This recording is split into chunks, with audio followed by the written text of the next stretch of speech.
కూటమి ప్రభుత్వం అధికారంలోకి వచ్చి 11 నెలలు అవుతోంది కదా! ప్రభుత్వ పరిపాలన ఎలా ఉంది? ప్రజలకు ఆమోదయోగ్యంగా ఉందా? లేకపోతే వ్యతిరేకిస్తున్నారా? బాగానే ఉంది. హ్మ్. చేత్తన్నారు, కొన్ని కొన్ని పనులు చేత్తన్నారు. కొన్ని కొన్ని పనులంటే డబ్బులు లేక కొంత ఆగుతున్నాయి. హ్మ్. ఒకేసారి సాధ్యపడదు కదా! అలాగే కొన్ని కొన్ని పొలం తీసుకోవటం అనేటప్పటికి చిన్న సన్నకారు రైతులు ఎకరం, 2 ఎకరాలు, అరెకరం వీళ్ళు ఎక్కువ ఉండారు ఈ పొలాలు తీసుకునే ఆటిలో. ఏది రాజధానికి సంబంధించా? ఆ! ఆ! ఇక్కడ ఇప్పుడు 44,000 ఎకరం తీసుకుంటానంటున్నాడు కదా! హ్మ్. మా ఊరు వరకు వచ్చేటప్పటికి 4,000 ఎకరం ఏదో తీసుకుంటానంటున్నాడు. ఈ ఊర్లోనా? ఆ! మరి మాకు అంతా అరెకరము, ఎకరము, ఎకరంన్నర, పాతికు 2 ఎకరాలు, ముప్పాతిక ఇట్లా ఉండేవి మాకు. హ్మ్. మరి ఇది తీసుకుంటే మాకు ఆ పూలింగ్ అంటాడు. ఆ పూలింగ్ ఎప్పుడుకి రోడ్లు వేస్తారో, ఎప్పుడు తీసుకుంటారో అట్టుకుతో పండించుకుంటున్నాం కదా! ఎవడన్నా వస్తే ఒకేసారి కొనుక్కుంటాడు. అప్పుడు అవతలకి వెళ్ళి కొనుక్కుంటాం. హ్మ్. ఇప్పుడు ఈ పూలింగ్ తీసుకుంటే ఈ పూలింగ్‌లో ఆయన రోడ్డు వేసేది ఎప్పుడు? ఈ తీసుకొని ఈ కౌలు వేయాలి. ఈ చిన్న సన్నకారు రైతులు మేము రోజువారీ పనికెళ్తాము.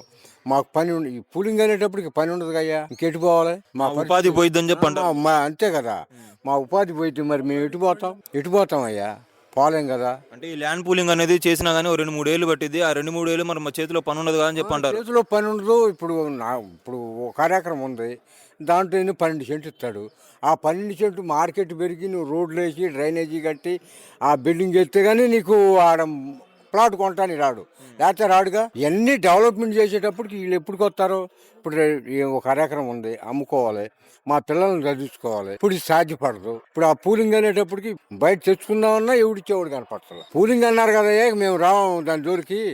బయట మార్కెట్ అంటే ఎవరైనా వచ్చి కొంటారు దబ్బక్కన ఏదైనా ఎంచరేసి లైన్లో పెట్టుకుంటే మరి పాల బెడ వచ్చిందని అంటున్నారు. మరి ఈ పూలింగ్ అనేటప్పటికి ఎవడు రాడుగా. నష్టపోతున్నాం అంటారు. మరి నష్టపోవటమే. హ్మ్.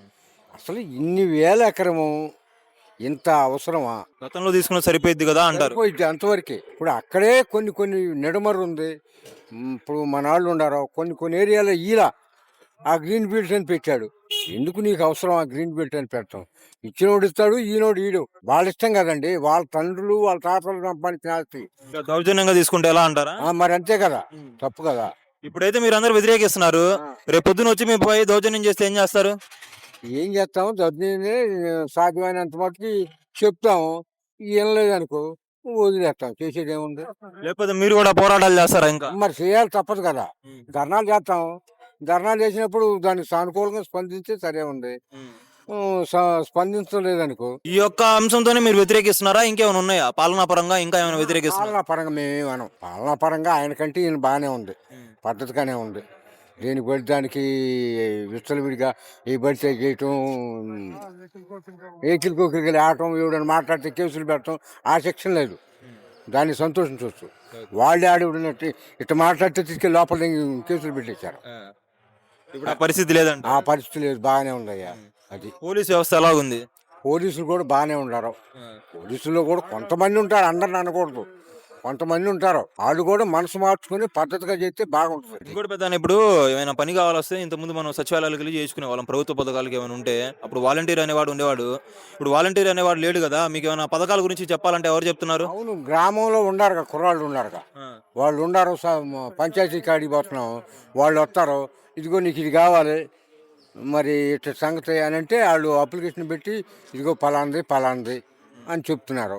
దాని ప్రకారం ఇవాళ కాకపోతే రేపు అయితే, రేపు కాకపోతే ఎల్లుండి అయింది. అంటే పార్టీలకు అతీతంగా చేస్తున్నారా? లేకపోతే పార్టీ పలానా వాడు వైఎస్ఆర్‌సీపీ, పలానా వాడు టీడీపీ అని చెప్పి చూసి ఏరి కోరి చేస్తున్నారా? అట్టేం ఉండదు ఇక్కడ. ఆ! ఆహా, అట్టేం ఉండదు. ఓకే. అందరు కంబైన్డ్గా ఉంటాం. హ్మ్.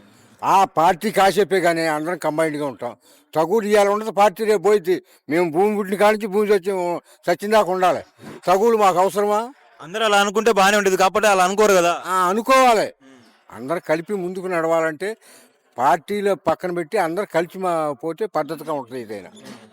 ఇది మొత్తానికి 5 ఏళ్లలో అమరావతి ఒక రూపుమాపుకు వచ్చిద్దంటారా? కడతారులే. కడతారా? కడతారు. దాంట్లో మీ ప్రాంతం కూడా ఉండిద్దంటారా మరి?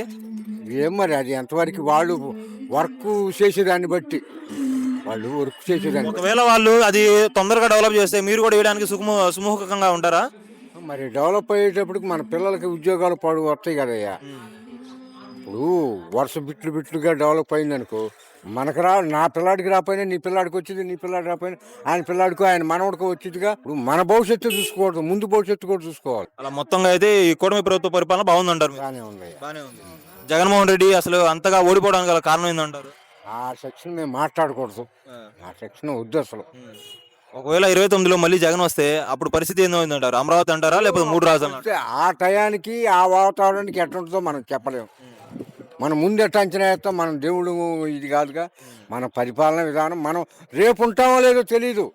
ఎవడు రోడ్డు మీద పోతున్నాడు, ఎవడు ఎప్పుడు పోతాడు, ఎవడు ఎప్పుడు ఉంటాడో తెలీదు. అలా వచ్చేసింది.